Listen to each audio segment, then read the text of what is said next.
जय हिंद फ्रेंड्स। आज के इस वीडियो के अंदर बात करेंगे टाइप्स ऑफ टिम्बर प्रिजर्वेटिव्स।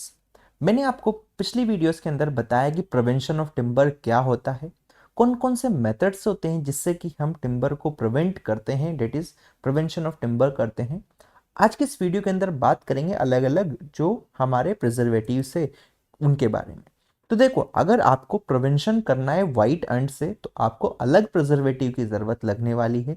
अगर आपको टिम्बर को प्रिवेंट करना है वाटर से तो आप अलग प्रिजर्वेटिव का यूज़ करेंगे। अगर आपको प्रिवेंट करना है फायर से तो आप अलग प्रिजर्वेटिव का यूज़ करेंगे। अगर आपको प्रिवेंट करना है इंसेक्ट्स एंड फंजाई से तो आप अलग प्रिजर्वेटिव यूज़ करेंगे। ठीक है, तो इन्हीं के बेसिस पे मैंने यहाँ पर आपके लिए कुछ प्रिजर्वेटिव्स के नाम लिखे हैं जिनसे कि एग्जाम्स में कभी कभी क्वेश्चन पूछ लिया जाता है, तो उनके बारे में मैं आपको डिटेल में एक्सप्लेन करता हूँ। सबसे पहले अगर बात करें फ्रेंड्स, हम लोगों को वाइट एंड से अगर प्रिवेंट करना है, that is prevention against white ants, तो हम यहाँ पर कौन सा प्रिजर्वेटिव यूज करते हैं। तो देखो फ्रेंड्स, अगर वाइट एंड से प्रिवेंशन करना है तो हम यहाँ से ASCU ट्रीटमेंट का यूज करते हैं। ठीक है, तो यहाँ पर जो हमारा ASCU जो ट्रीटमेंट है इसके अंदर क्या होता है फ्रेंड्स, आपको ये चीज़ ध्यान रखना है कि एक पार्ट बाय वेट होता है हमारा आर्सेनिक पेंटाऑक्साइड का। ठीक है, क्या बोला मैं, एक पार्ट हमारा होगा आर्सेनिक पेंटाऑक्साइड का, है ना। 3 पार्ट हमारे होते हैं कॉपर सल्फेट के और 4 पार्ट हमारे होते हैं पोटेशियम डाइक्रोमेट या फिर सोडियम डाइक्रोमेट के। ये चीज़ आपको ध्यान में रखना है कि जो ASCU ट्रीटमेंट जो होता है उसके अंदर किसके कितने पार्ट्स होते हैं, एग्जाम्स में ये पूछा जाता है ना। तो मैंने यहाँ पर आपके लिए लिख दिया है कि ASCU ट्रीटमेंट जिसका यूज़ हम लोग वाइट एंड से प्रोटेक्ट करने के लिए करते हैं, उसके अंदर हमारे क्या क्या पार्ट्स होते हैं वो मैंने आपको बता दिया है। फ्रेंड्स, इन्हीं पार्ट के बेसिस पे इसका नाम है जो है 1:3:4 रिएजेंट भी कहते हैं इसी को। किसको? ASCU जो रिएजेंट है इसी को हम लोग 1:3:4 रिएजेंट कहते हैं, क्योंकि इसके अंदर वन डिनोट कर रहा हमारे हाइड्रेटेड आर्सेनिक पेंटाऑक्साइड को, 3 डिनोट करता है हमारे कॉपर सल्फेट को, है ना, और 4 जो है वो डिनोट करता है हमारे सोडियम डाइक्रोमेट को या फिर पोटेशियम डाइक्रोमेट को। मेरे ख्याल से क्लियर हो गया होगा। आगे अगर बात करें फ्रेंड्स कि ये जो कंपाउंड्स है ये हमको पाउडर के फॉर्म में मिलते हैं। क्या बोले, किसके फॉर्म में मिलेंगे? पाउडर के फॉर्म में मिलते हैं। और इस जो पाउडर के फॉर्म में मिल रहा है इसको हम एक सॉल्यूशन बनाते हैं। कैसे? कि this powder is mixed with water to make a solution. मानो एक मैंने कोई कंटेनर ले लिया, इसके अंदर 6 पार्ट बाय वेट तो मेरे क्या होते हैं, हमारे इनके मिक्सचर हो जाता है ना, और हमारा 100 पार्ट क्या होता है, वाटर हो जाता है। ठीक है, तो ये चीज को आपको ध्यान में रखना है कि कैसे ये सॉल्यूशन बनता है, एग्जाम्स में पूछ लिया जाता है। तो ज़्यादा इस पे हमको डिस्कशन नहीं करना है क्योंकि एग्जाम पॉइंट ऑफ व्यू से इतना ही इंपॉर्टेंट है कि कौन कौन से कितने पार्ट होते हैं।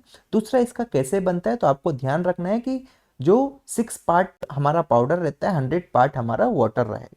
क्लियर है? ओके।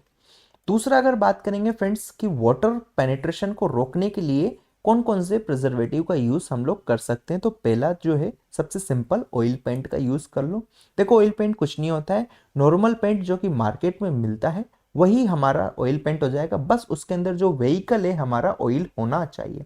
अब व्हीकल क्या है ये मैंने पेंट्स टॉपिक के अंदर पूरा डिस्कस किया अच्छे से, आप उसको देख सकते हैं, लिंक आपको आई बटन या डिस्क्रिप्शन में मिल जाएगा। ठीक है, नेक्स्ट बात करते हैं। तो फ्रेंड्स, जो ऑयल ऑयल पेंट होता है ये हमारी एक प्रोटेक्टिव कोटिंग बना देता है, और वो प्रोटेक्टिव कोटिंग की वजह से क्या होता है, ये जो भी एक्सटर्नल इन्वायरमेंटल इफेक्ट है उनसे प्रोटेक्ट कर लेता है ये हमको।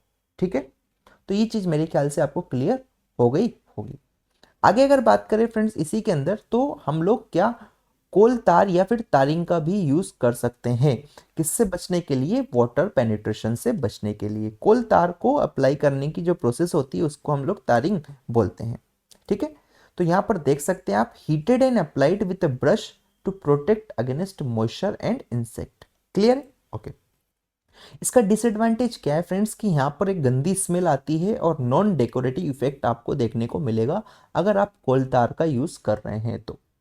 नेक्स्ट जो है फ्रेंड्स, अगर हमको हमारे टिम्बर को फायर से प्रोटेक्ट करना है तो यहाँ पर अलग अलग मेथड्स है। जैसे कि पहला जो मेथड है फायर से प्रोटेक्ट करने के लिए वो है हमारा सर एबल्स प्रोसेस। इसके अंदर क्या होता है फ्रेंड्स कि एक लेयर आपको अप्लाई करनी होगी किसके, लाइम और सोडियम सिलिकेट की, किसके ऊपर, टिम्बर के ऊपर, है ना, इन मल्टीपल कोटिंग्स। ठीक है, जैसे कि मान लो ये टिम्बर है, इस टिम्बर के ऊपर आप क्या करेंगे, हमारा लाइम और सोडियम की लेयर अप्लाई कराते जाएंगे अलग अलग कोटिंग्स में।